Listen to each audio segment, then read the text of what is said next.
Brett Kavanaugh's accuser comes forward, a brutal murder in Israel, and Hurricane Florence touches down. I'm Ben Shapiro. This is The Ben Shapiro Show. Well, this will be a fascinating show as subterranean evils take place apparently beneath our feet. You can actually feel the floor vibrating because we are doing construction here at the Daily Wire offices, and that means more expansion thanks to you, our listeners. But we'll be discussing the actual news in just a second, a lot of news to get to. First, let's talk about movement watches. So, movement watches. This stuff is just fantastic. Look at this watch. View this. Do you see this? Right before you. Look how clean and classic it looks. Look how classy this thing is. Now, did this thing cost $400, $500? No. This watch right here, this costs like $99, right? This thing costs, beginning at $99, you can get a great watch over at Movement Watches because they used to be a bunch of crowd-funded kids working out of a living room, but in the past year, they've not only introduced a ton of new watch collections for both men and women, they've also expanded to sunglasses and fashion-forward bracelets for her. My wife has the sunglasses. She also has a watch for Movement. My mom has a watch for Movement. So does my father. Movement watches are all about looking good and keeping it simple. They're not going to keep track of how many steps you take during the day or how many calories you're burning or anything like that. They're going to tell you the time, and they're going to look classic, and they're going to look good. Movement watches start at just $95. At a department store, you're looking at $400 to $500. Movement figured out that by selling online, they can cut out the middleman, and that's how they lowered the prices. Get 15% off today with free shipping and free returns by going to mvmt.com/Shapiro. That's mvmt.com/Shapiro. mvmt.com/Shapiro. Movement watches, it keeps growing. Go check out Movement right now, mvmt.com/Shapiro with 15% off today, free shipping, free returns. All right, so big news over the weekend is that finally the accuser of Brett Kavanaugh has come forward. So as you recall, all the way back last week, Senator Dianne Feinstein, in a last-ditch attempt to stop the nomination of Brett Kavanaugh, decided to bring forward an anonymous letter. She did not actually reveal the letter. She just said she had such a letter that accused Brett Kavanaugh, President Trump's pick to replace Justice Anthony Kennedy on the Supreme Court. It accused Brett Kavanaugh of some unspecified offense. So Dianne Feinstein's original letter with regard to all of this, her original statement with regard to all of this was this, quote, "I've received information from an individual concerning the nomination of Brett Kavanaugh to the Supreme Court. That individual strongly requested confidentiality, declined to come forward or press the matter further, and I've honored that decision. I have, however, referred the matter to federal investigative authorities." And people like me said, what the hell is that supposed to mean? I don't know who the lady is. I don't know what exactly the allegation is. I have no way of checking this allegation. And so basically, you just saying now, here's an allegation, I'm not going to tell you what it is, that is supposed to somehow end all of the hearings about Brett Kavanaugh, and we're supposed to just remove him from consideration. Well, now it turns out that the woman in question has come forward and she has leveled an allegation of sexual assault against Brett Kavanaugh from when he was 17 years old. Apparently, this is a letter that was originally sent to Dianne Feinstein July 30th, 2018. So you may begin by asking, why exactly, if Dianne Feinstein had this since July 30th, 2018, did she not bring it up at Kavanaugh's hearings? That'd be a good question. You might ask why she didn't refer to the FBI earlier. That'd be a good question. You might ask why she didn't make it public earlier. That'd be a good question. You might ask why she didn't show fellow Democrats the letter. That would be a good question.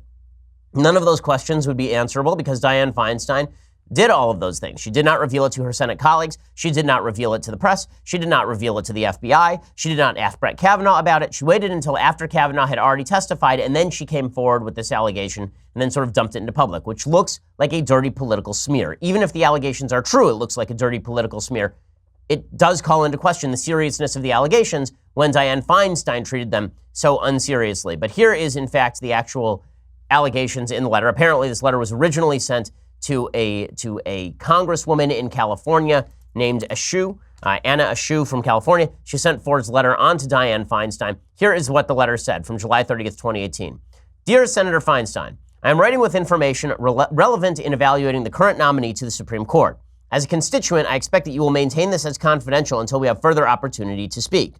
Brett Kavanaugh physically and sexually assaulted me during high school in the early 1980s. He conducted these acts with the assistance of redacted. Okay, that's what the original letter said. They redacted the name. The name, it turns out, according to the New Yorker, is a guy named Mark Judge, who's also written for the Weekly Standard and has become sort of a respected conservative writer. Both were 1 to 2 years older than me and the students at a local private high school. The assault occurred in a suburban Maryland area home at a gathering that included me and 4 others. Kavanaugh physically pushed me into a bedroom as I was headed for a bathroom up a short stairwell from the living room. They locked the door and played loud music, precluding any successful attempt to yell for help.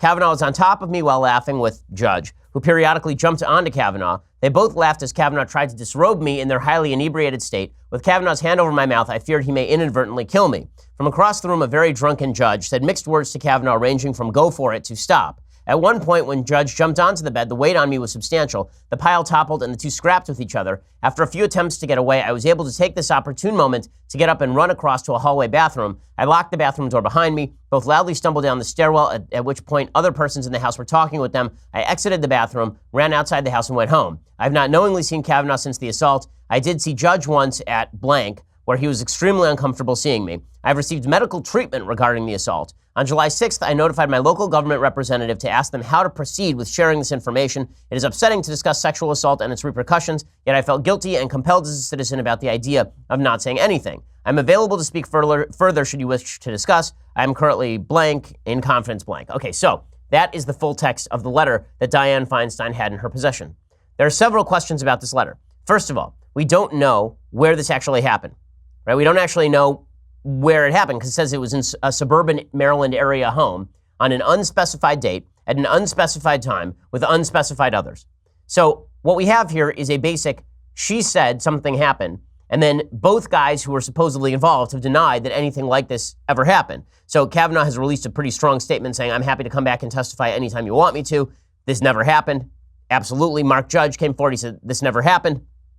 And that's not stopping Democrats from saying that Kavanaugh's nomination should be pulled. Again, the real thing that should happen here, in reality, if Democrats are going to take this seriously, the real thing that should happen here is that the lady, whose name is Christine Blasey Ford, and who's apparently a professor at Palo Alto College, she should be called to testify in front of the committee, and then Kavanaugh should be called to rebut her testimony. Right? If we're going to treat these allegations with any level of seriousness, that's how this is supposed to go. And this is very reminiscent of how the Democrats played it with Anita Hill. They waited until the last minute with Clarence Thomas's hearing. Then they brought forward Anita Hill, who alleged that Justice Thomas had sexually harassed her. The allegations were really, really shaky. I'll go through in a second the Anita Hill allegations because I want to show by comparison that these are even more shaking than the Anita Hill allegations. But here is the Washington Post talking about Ford. So Ford now does an interview with the Washington Post. She finally says she's going to come forward. Speaking publicly for the first time, Ford said that one summer in the early 80s, Kavanaugh and a friend, both stumbling drunk, Ford alleges,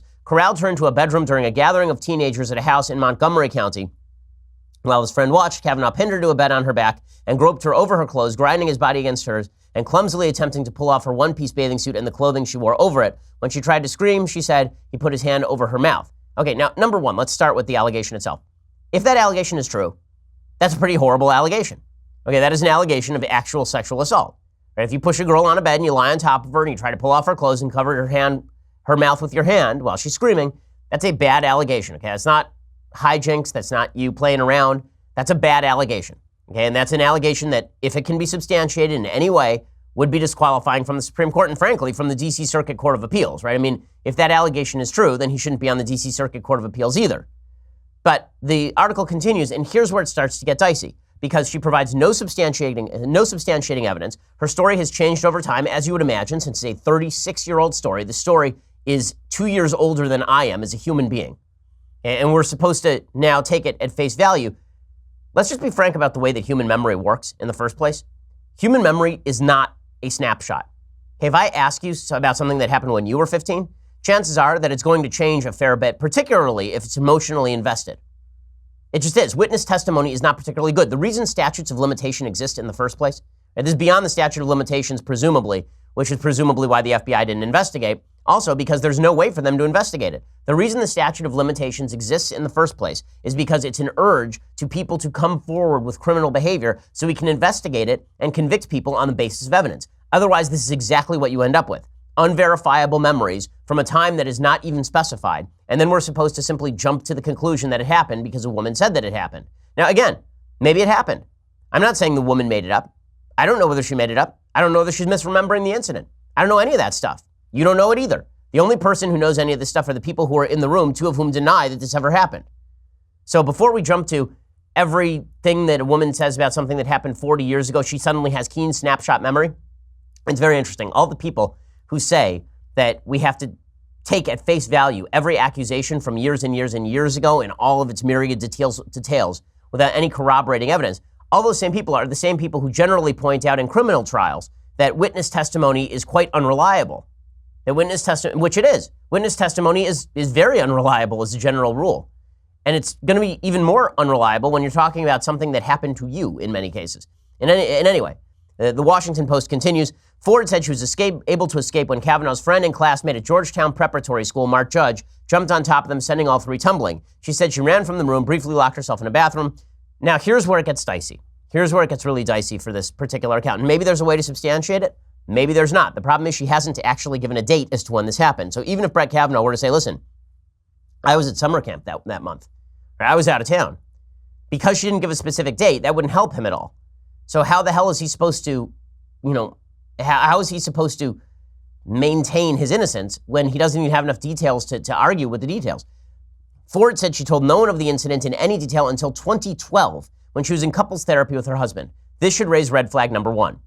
Okay, so this thing originally happened 36 years ago. So now we're saying she only even talked to her therapist about it 3 decades later. This is very different from the Roy Moore case, for example. In Roy Moore's case, there are several corroborating details. First of all, the women who were accusing him named specific times and places, and it was corroborated that he was in those places at those times. 2, there were multiple women. 3, those women gave contemporaneous statements. So they told their friends and family what had happened at the time. At the time. So when I was 15 years old, I was abused by members of my high school class. People knew that because there were witnesses there, and I told people at the time. Here, the witnesses all denied that it happened, and she told no one at the time that it actually happened, making her the only person who can actually testify as to the veracity of this actually happening. And she's going to have to answer some questions if we are going to come away with the conclusion that Kavanaugh absolutely did this and therefore should be disqualified, and we ruin his life as an attempted rapist at age 17. I'm going to talk a little bit more about this. First, I want to tell you about Stamps.com. So these days, you can get practically everything on demand. Our podcast, you can listen whenever you want, whenever it's convenient for you. There's no reason you shouldn't be able to do that with all the great services over at the post office. Well, with Stamps.com, you can. You can access all those great services right from your desk 24/7 when it's convenient for you. Buy and print official U.S. postage for any letter, any package using your own computer and printer. The mail carrier picks it up. Just click, print, mail, you're done. Couldn't be easier. We've used Stamps.com here at the Daily Wire offices. I use it at home as well. It is just fantastic. It saves us time. It saves us money. Right now, use promo code Shapiro for this special offer. $55 of free postage, a digital scale, and a 4-week trial. Go to Stamps.com before you do anything else. Click on the radio microphone at the top of the homepage and type in Shapiro. Again, that's Stamps.com, and enter that promo code Shapiro. Go check it out right now. Stamps.com, promo code Shapiro. Save time, save money. Don't wait in line at the post office. Make sure that you are using your time to its fullest by going to Stamps.com and you get that special offer, $55 free postage, digital scale, 4-week trial, Stamps.com. Once more, click on the radio mic at the top of the homepage and type in Shapiro. Okay, so here's where it gets dicey. Again, Fuld said she told no one of the incident in any detail until 2012 when she was in couples therapy with her husband. The therapist's notes, portions of which were provided by Fuld and reviewed by the Washington Post, do not mention Kavanaugh's name, but say she reported that she was attacked by students from an elitist boys' school who went on to become highly respected and high-ranking members of society in Washington. Okay, so first of all, the therapist's notes don't actually include Kavanaugh's name, but her husband says that she mentioned Kavanaugh's name. Now, I've heard from alleged rape victims that very often therapists do not include names in their therapist notes. I don't know if that's true or not. I'll assume that it's true for the sake of argument and suggest that that doesn't really cut against her. But the next part does. The notes say that 4 boys were involved. Okay, well, that's a pretty major discrepancy. So if the notes say that 4 boys were involved in her alleged rape, and then she says that, or her alleged attempted rape, and then she says that 2 boys were involved, how do you rectify that discrepancy? Well, she says that the therapist just got it wrong. There was an error. There are 4 boys at the party, but only 2 in the room. Notes from an individual therapy session the following year, which presumably she has provided since the therapist isn't, there's client therapy and therapist privilege. When she was being treated for what she says have been long-term effects of the incident, show Fuld described a rape attempt in her late teens. Okay, there's discrepancy number 2. 15 is not late teens. 15 is early teens. Right? 15 is mid-teens at best. It's not your late teens. Your late teens is when you're 19. Your late teens are 18, 19. It's not 15. If somebody says to you a 15-year-old, you wouldn't think late teens. You'd think that's a 15-year-old, right? It's mid-teen. That's in some cases, prepubescent. Right? In an interview, her husband, Russell Fuld, said that in 2012 session, she recounted being trapped in a room with 2 drunken boys, one of whom pinned her to a bed, molested her, and prevented her from screaming. He said he recalled his wife used Kavanaugh's last name and voiced concern that Kavanaugh might one day be nominated to the Supreme Court. Unclear exactly from this Post account in what context Kavanaugh's name was mentioned.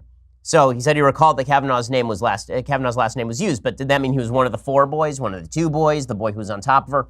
Not clear from the Washington Post account. So there are a bunch of questions to be asked about all of this. Kavanaugh completely denies this stuff. He says, I categorically and unequivocally denied this allegation. I did not do this back in high school or at any other time. Judge says it's just absolutely nuts. I never saw Brett act that way. And he said that there's no illegal activity at any time. I'm going to give you more background on this in just a second. So here's the story about Christine Ford. Christine Ford is a professor at Palo Alto University. She teaches in a consortium with Stanford University, training grad students in clinical psychology. Her work has been widely published in academic journals, which supposedly means now that she's credible. Well, again, the credibility of the statements is at issue. We'd have to take them seriously no matter who gave them. She contacted the Post through a tip line in early July when it had become clear that Kavanaugh was on the short list of possible nominees to replace Kennedy, but before Trump announced his name publicly. A registered Democrat who has made small contributions to political organizations, she contacted her congresswoman around the same time, and then in late July, she sent a letter to Dianne Feinstein. In the letter, Ford described the incident and said she expected her story to be kept confidential. Then she signed the letter as Christine Blasey, the name she uses professionally. Though Ford had contacted the Post, she declined to speak on the record for weeks as she grappled with concerns about what going public would mean for her and her family, and what she said was her duty as a citizen to tell the story. So in other words, she went to the Washington Post. She refused to go public with the statement. She refused to go on the record with the statement. And then they basically ran with this. Feinstein found a way to leak this a couple of days before the vote. Now, here is the questionable part. Why bother telling the Washington Post about this if you're not going to go public with it, unless you just want to smear Kavanaugh? Now, there's a possibility that maybe what she wanted to do, she said, listen, I don't want to get involved, but I would love it if the reporters at the Washington Post could track down what actually happened here. But obviously the reporters at the Washington Post could not track down what actually happened here because they didn't run with the story independently. Right? That sort of stuff happens all the time, by the way. That as a reporter, as a journalist, people come to you with pitches, and then you check out the pitches. Sometimes they check out, sometimes they don't. You take some pitches, you don't take others. Many of the people who are involved in pitches are self-interested actors. You know, that all of that is just the way journalism works, but it's evident that if she came to the Post and the Post couldn't track anything further down, they weren't going to run with it. So instead, they're running solely on the basis of this vague statement that she has now given. And then she tells the Post that she engaged Deborah Katz, a Washington lawyer known for her work on sexual harassment cases. On the advice of Katz, who said she believed Ford would be attacked as a liar if she came forward, Ford took a polygraph administered by a former FBI agent in early August. The results concluded Ford was being truthful when she said a statement summarizing her allegations was accurate. Okay, well, there are a few things to point out here about polygraphs. First of all, polygraphs are inadmissible in courts of law because polygraphs are wildly, wildly unusable. Aldrich Ames, who was an actual spy for the Russians in the 1990s and 1980s, Aldrich Ames he actually passed a polygraph test twice while he was an active spy for the Russians. So there's that. Also, the question that was asked on the polygraph was whether a statement summarizing her allegations was accurate, not whether the allegations themselves were accurate. So if I tell you a story, and the story is not true, and then you write down the story, and then you ask me whether the story that I just wrote down reflects the story you told me, that is a different question than whether the story you told me is true. I could read you a bedtime story about the Cat in the Hat, and then if you write that down, and then you say, did I just write down the story that you told your daughter at bedtime? I'd say yes. Does that mean that the story of the Cat in the Hat is factually true? Not really. So it's important to actually read what the Washington Post report says. By late August, Ford had decided not to come forward, calculating that do so would upend her life and probably would not affect Kavanaugh's confirmation.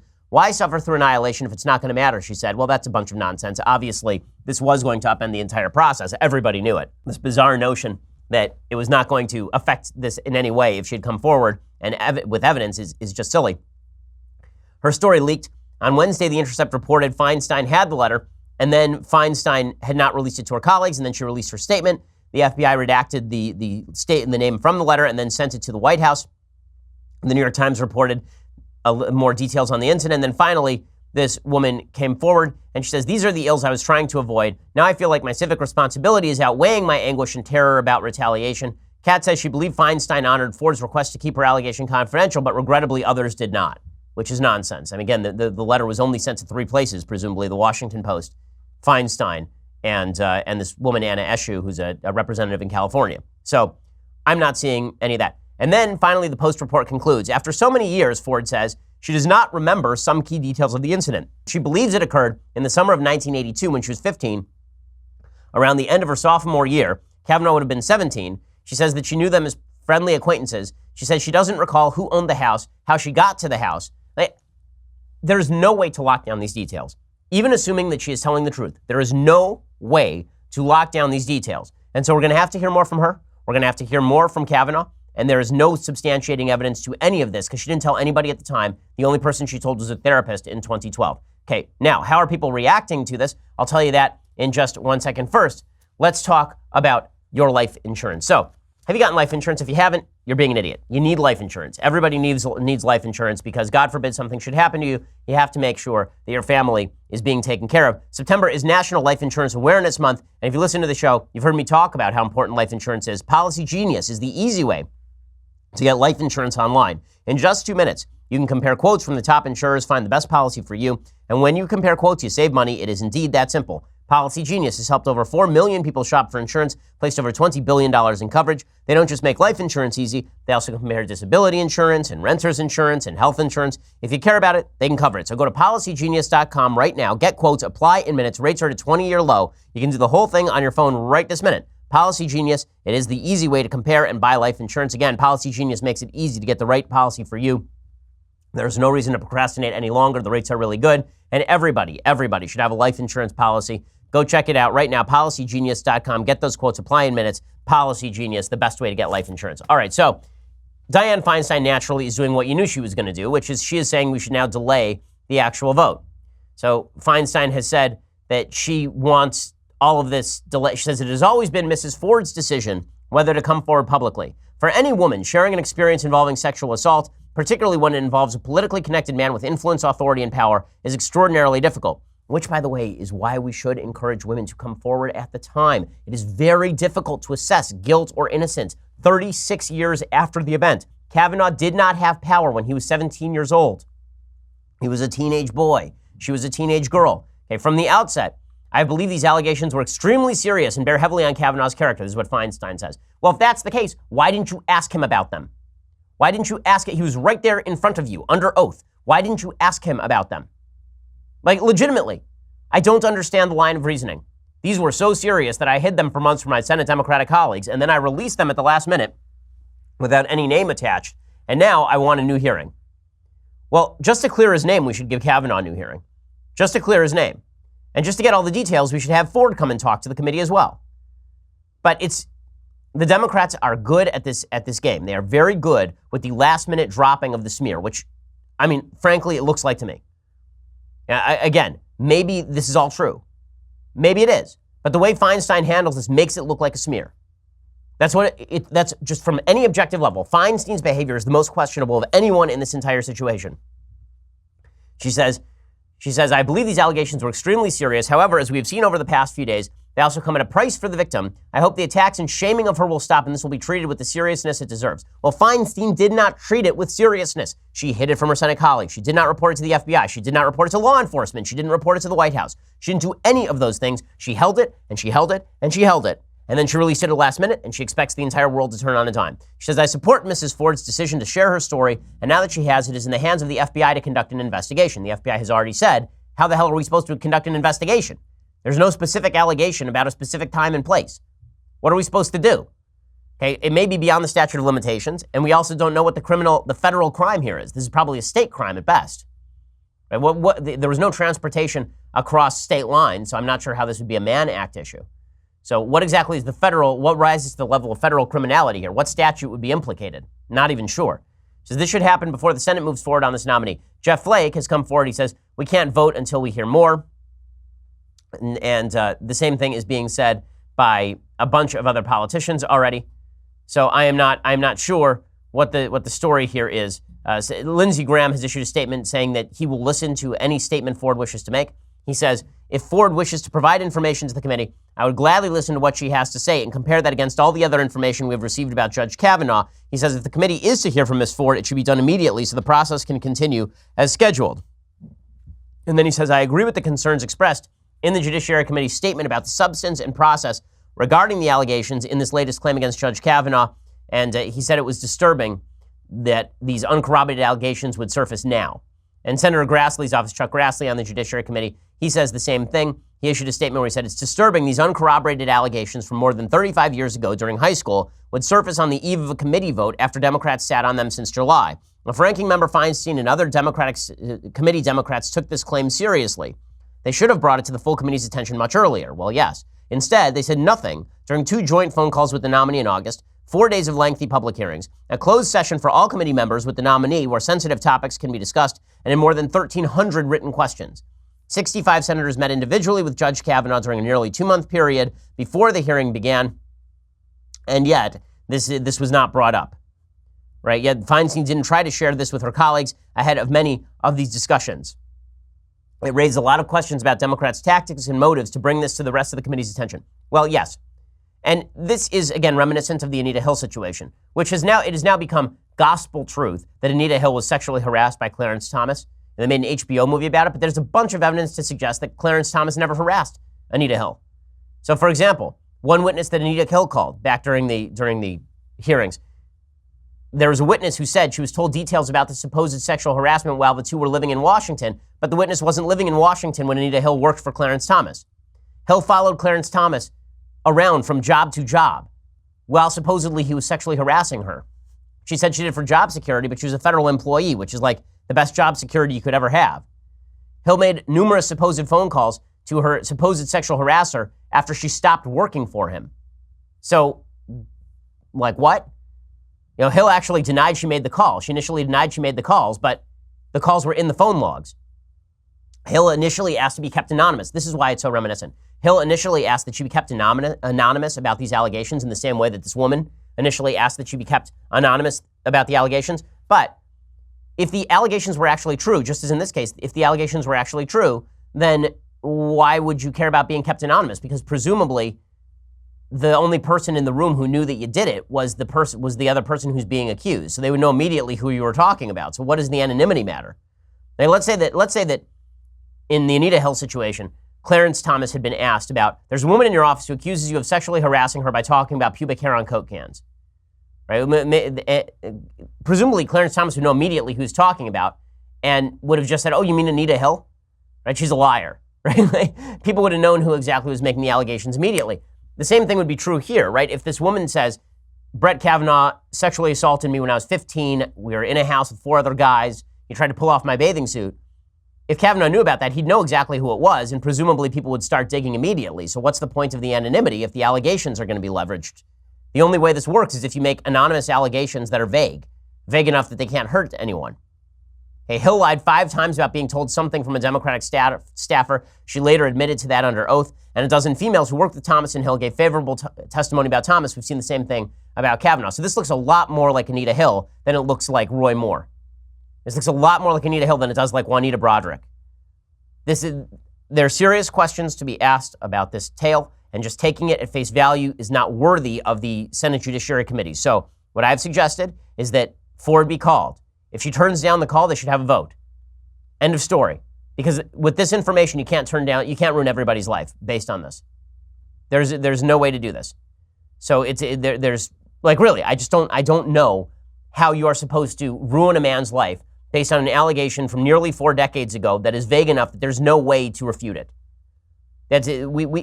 We cannot run our country this way. Forget about judiciary hearings. We can't run our country this way. Because legitimately any man can be accused of anything at any time if we run our country along the lines of these allegations. I am the cleanest person in American public life. Okay, when it comes to sexual matters, there's no question. I'm the cleanest person in American public life. I was a virgin until I was married. The first woman I made love to was my wife. Like, this is the only woman I've ever made love to is my wife. I'm absolutely clean on this stuff. There is nothing to stop any woman I was alone with in a room when I was in law school from coming forward and claiming that I sexually assaulted her in some way. There's nothing to stop that. Okay, and what would I do to refute that? Once the allegation has been made, how do you rebut it? That sort of question does have to be asked when it comes to matters as serious as this. And the higher people get in public life, the more likely that the stakes are high enough that somebody could say something that's untrue, or it's possible that this woman is misremembering the situation, or it's possible that in her own mind, the situation went one way and it didn't go the other way. I'm not even questioning this woman's honesty. All I'm suggesting is that as an objective observer, I need more than this before I say that Brett Kavanaugh should be run off the Supreme Court on a rail. And this is not coming from somebody who's like the biggest Brett Kavanaugh fan. I didn't think that President Trump should have picked Brett Kavanaugh as his first pick. I was for Amy Coney Barrett. I mean, it would have been hard to make a sexual allegation about Amy Coney Barrett.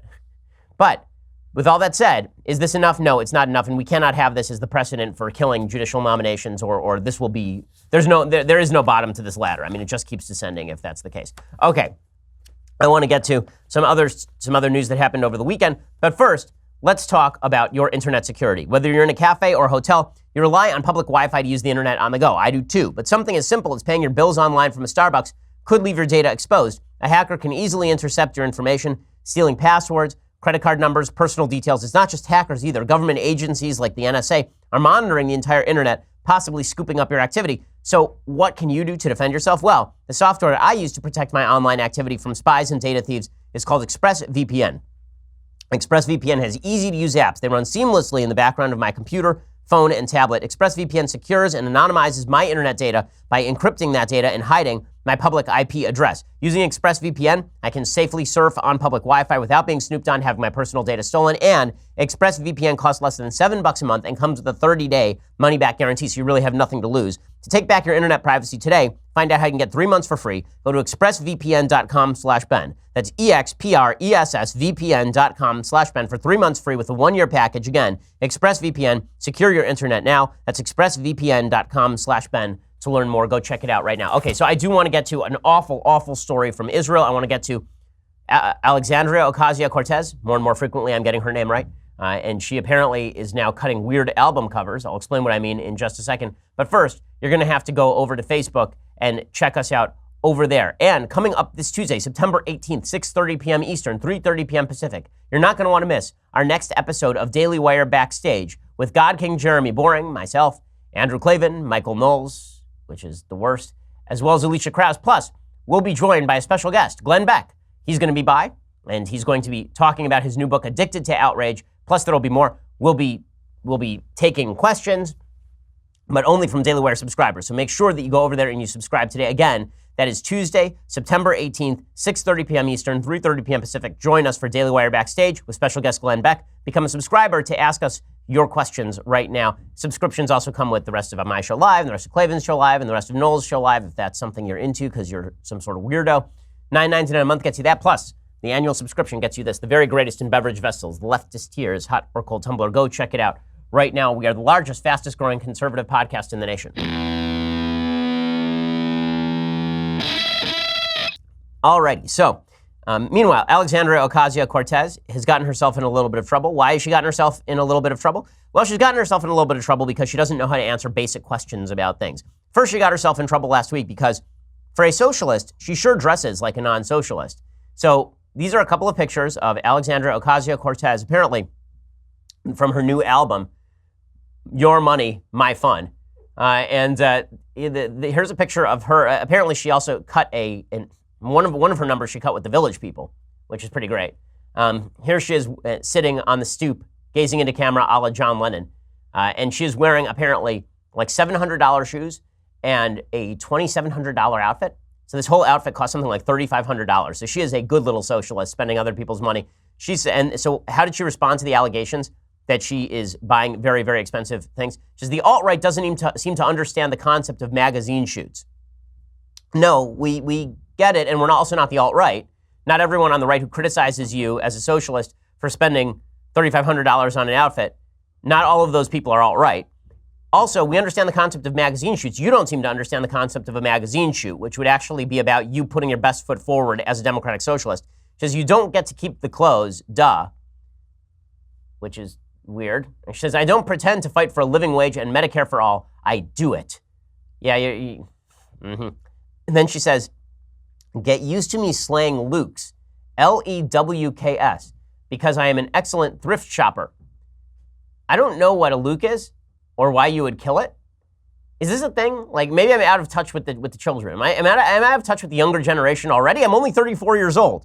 Am I already out of touch with the people who are 17 years old? I mean, how old is this woman? This woman, Alexandria Ocasio-Cortez, I think she's like 28, right?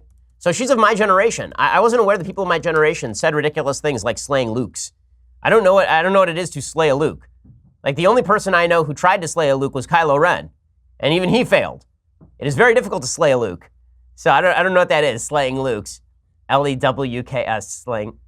slaying a Luke. Oh, okay, so I've been informed. It's coming in right now, fast. I've been informed by Alex Zingaro, our producer, who only has the most up-to-date information, that a Luke is a really nice outfit. I don't know how Alex knows that. I'm going to have to ask him some questions later about his level of knowledge on these matters. But I will admit that I don't know what the hell she's talking about or why she is dressed like a member of an alt-rock indie band in a magazine. So there's that. But that was, of course, not the worst thing that she did over the weekend. She also was asked specific questions by Jake Tapper at CNN. Jake asked her like some actual serious questions like, you're going to spend a crap load of money. Where is all this crap load of money going to come from? And she basically said, well, it is a crap load of money, so it's going to come from the butt, because she has no actual answer for where the money is going to come from. And so it sounded like this. So where's the other $38 trillion going to come from? Well, one of the things that we need to realize when we look at something like Medicare for All would save the American people a very large amount of money. And what we see as well is that these systems are not just pie in the sky. Many of them are accomplished by every modern civilized democracy in the Western world. It is an externality, if you will, of unprecedented amounts of student loan debt. I'm assuming I'm not going to get an answer for the other $38 trillion, but we'll have you back and maybe we can go over that. So slow clap for Jake right there. I mean, this is why I still love me some Jake Tapper on more than one occasion. That's pretty spectacular stuff. I mean, so I assume we're not going to get any sort of answer on like where all this came from.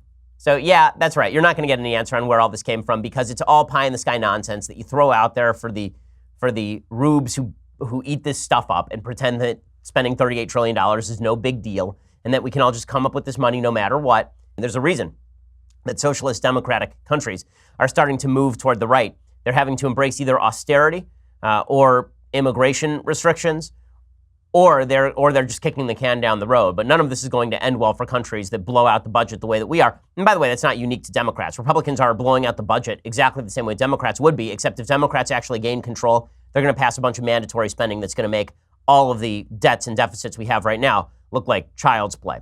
Okay, well, meanwhile, this is an awful story from the land of Israel. A man named Ari Fuld was murdered over the weekend. Ari Fuld was an activist. He lived in Efrat, which is a quote-unquote settlement. What people need to know about the settlements is that this is traditional land of Israel. The Jews have every right to settle in these places. And the city of Efrat it's like Beverly Hills. It's a really nice area. Ari Fuld has spent an awful lot of time covering the media, particularly media bias in this particular area of Israel. He came to Los Angeles not all that long ago. We were supposed to do a meeting and it just sort of fell through. But he was stabbed to death over the weekend. He's a father of 4. Lior Shirka is a friend of the victim. Told a news agency that Ari was like his name implied. It means lion in Hebrew. He was very involved in explaining and defending the good reputation of the state of Israel on the internet and before the citizens of the world. He was about to launch a new Hasbara site to reveal the truth about Israel in English. He was a good friend who knew you would stand behind, who you knew would stand by you and protect you in any situation. A lowly terrorist came up behind him and in a cowardly way stabbed him. Ari was one of the fighters in the Efrat emergency squad. We didn't expect anything less of him. Even after he was wounded, Ari engaged with the terrorist and chased him as he was bleeding and managed to respond and shoot at the terrorist. He actually wounded the terrorist and stopped him from attacking other folks. The video looks like this for folks who can watch. You can actually see in the corner of the screen Ari Fuld standing there, and then he is attacked from behind by a terrorist, and then he's wounded. I mean, he died of these wounds, and he is chasing the terrorist down, and he shoots the terrorist, and the terrorist is wounded but does not die. Fuld then collapses because he has been stabbed in the back, and he would later die of his wounds. There is an actual GoFundMe that is up for Ari Fuld and for his children. I've given $1,000 to it. I urge you to do the same. I'm not sure if it's tax deductible. I don't know the answer to that, but you should check it out. Anyway, his kids have been left without pretty much anything, and obviously he has 4 of them. So absolutely terrible story, and a solid reminder that these are the folks that Israel is dealing with. This man's family, the attacker's family, 17-year-old, the attacker's family will be given some sort of reward by the Palestinian Authority. They will be given a monetary reward for stabbing an innocent Jew like Ari Fuld. Just a terrible, terrible story. His brother also relayed a message about who he was. Just awful, but not unpredictable. There's by the way, he's an American citizen. There's a reason that there's a reason that the Trump administration has been withdrawing all of its support from the Palestinian Authority, the Palestine Liberation Organization. It's because they support stuff like this, and they are exactly right to do so. Now, speaking of the Trump administration, over the weekend, the hurricane touched down. The hurricane has claimed several lives already. There's a 1-year-old that was swept away after her mother lost her grip. People didn't get out. There are always some people who don't get out of the way of these hurricanes or are unable to get out of the way of these hurricanes. The death toll and the evacuations are indeed rising. As of this hour, the Wilmington, North Carolina has been entirely cut off by floodwaters from the tropical depression Florence. So all of this is bad stuff. The media, of course, are incessantly covering the way that the Trump administration is handling it because they are looking for any sort of opening. And they, of course, are very interested to demonstrate that the president doesn't care about the victims of hurricanes. So they're more than happy to have on the FEMA head, a guy named, is Chris Long? I'm trying to remember his Brock Long. And he's the administrator of FEMA. He defended President Trump on Sunday over the dispute over the death toll in Puerto Rico. This is why it was so foolish for the president to have said anything about the death toll in Puerto Rico, because now we get to fight this on national TV, which doesn't look good. Here was FEMA's Brock Long trying to defend President Trump on the death toll in Puerto Rico. Look, these studies are all over the place. The Harvard study was done differently, studies a different period of time versus the George Washington study. There's a big discrepancy, whether it's direct deaths or indirect deaths. Yeah, I don't know who they interviewed within my agency. They may have looked at funeral benefits to help, calculate whatever number. And that's a number, that's the only number that we would really be able to contribute to any study going forward. Okay, well, what he's saying here is not false. And I talked about all of this last week, the variability of studies from deaths in natural disasters. It's difficult to come up with a hard number. But the fact that this is an argument that the Trump administration is having at a time when all focus should be on actually saving people. They can walk and chew gum at the same time for sure, but public focus should be on helping folks. It's just silly for the Trump administration to do that. Once again, the Trump administration on policy very often does the right thing, and on rhetoric, they very often undercut themselves, and that's a really unfortunate thing that I wish they would avoid. Okay, time for some things I like and then some things that I hate. So, things that I like, Yom Kippur is coming up on Tuesday night. That is the Day of Atonement, so I will be out Wednesday of this week. Who's filling in for me on radio? I believe that is Drew. So Andrew Clavin will be filling in for me on radio. But in any case, I'll be in shul davening and praying. And over the last holiday, over Rosh Hashanah, I was able to jump into a book that I've been meaning to get to for a long time. It's a book called The Prime Ministers by Yehuda Avner. If you are interested in sort of the history of the state of Israel at all, if you're interested in the inside story about all of the controversial decisions made basically between 1947 and 1983, 84, the Lebanon War, then you should check it out. The Prime Ministers by Yehuda Avner. It's a really quick read, and it's really exciting. And Avner served under 4 different prime ministers: Levi Eshkol, Golda Meir, Yitzhak Rabin, and Menachem Begin. Begin really is sort of the heart of the book because Begin was by far the most imposing prime minister in Israeli history.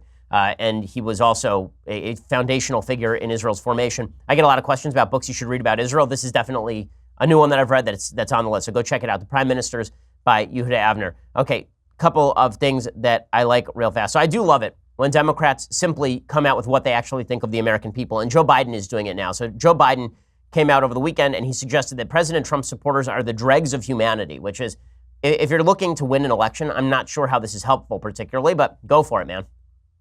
This time, they, not you, have an ally in the White House. This time, they have an ally.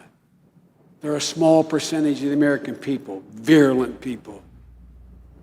Some of them the dregs of society.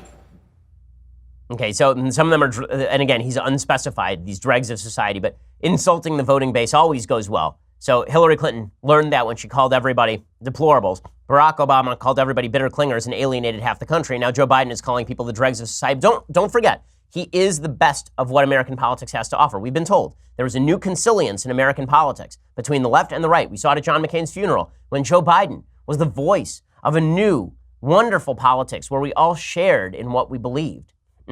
Yeah, that was all crap, and we all knew that it was nonsense at the time. Okay, time for a couple of things that I hate. So Anne Hathaway, who I think in the dictionary under white privilege, there's actually a picture of Anne Hathaway. Anne Hathaway has now come out and denounced white privilege while accepting an award, because this is what we have to do now, is virtue signal along every line. She ripped into white privilege at this same event that Joe Biden spoke at, this National Equality Dinner, the Human Rights Campaign National Dinner. Human Rights Campaign is a pretty extreme left group, and when I say they're an extreme left group, I mean that they have relationships with the Southern Poverty Law Center, and they're constantly accusing people who are not actually homophobic of being homophobic.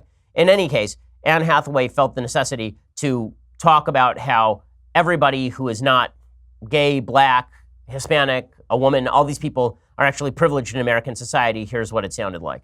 It is important to acknowledge that, with the exception of being a cisgender male, everything about how I was born has put me at the current center of a damaging and widely accepted myth. That myth is that gayness orbits around straightness, transgender orbits around cisgender, and that all races orbit around whiteness.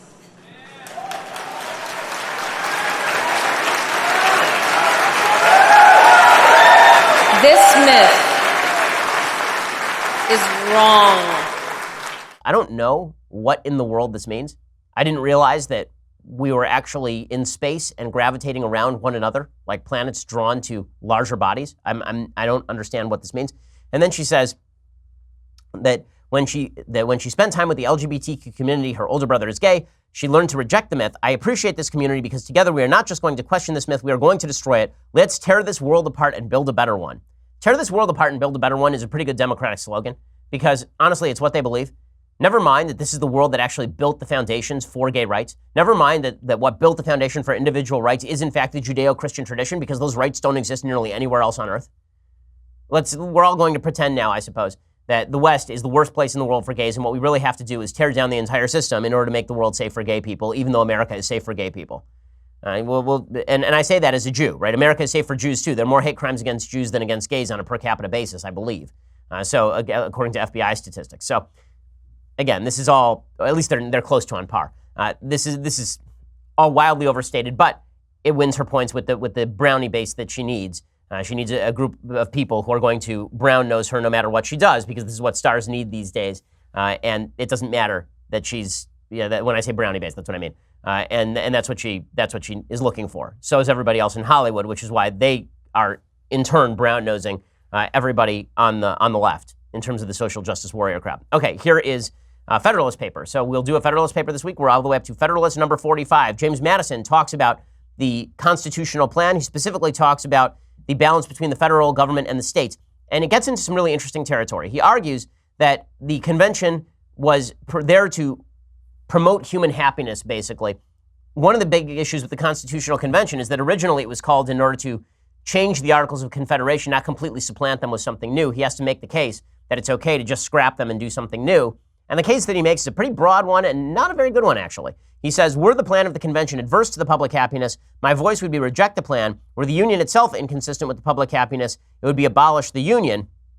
He says, but if the union, as has been shown, be essential to the security of the people of America against foreign danger, if it be essential to their security against contentions and wars among different states, if it be essential to guard them against those violent and oppressive factions which embitter the blessings of liberty, if, in a word, the union be essential to the happiness of the people of America, is it not preposterous to urge as an objection to a government without which the objects of the union cannot be attained, that such a government may derogate from the importance of the governments of the individual states? In other words, he says, human happiness requires us to override the rights of the states. Again, this is a bad legal case. It's a bad legal case. It's a good emotional case, a bad legal case.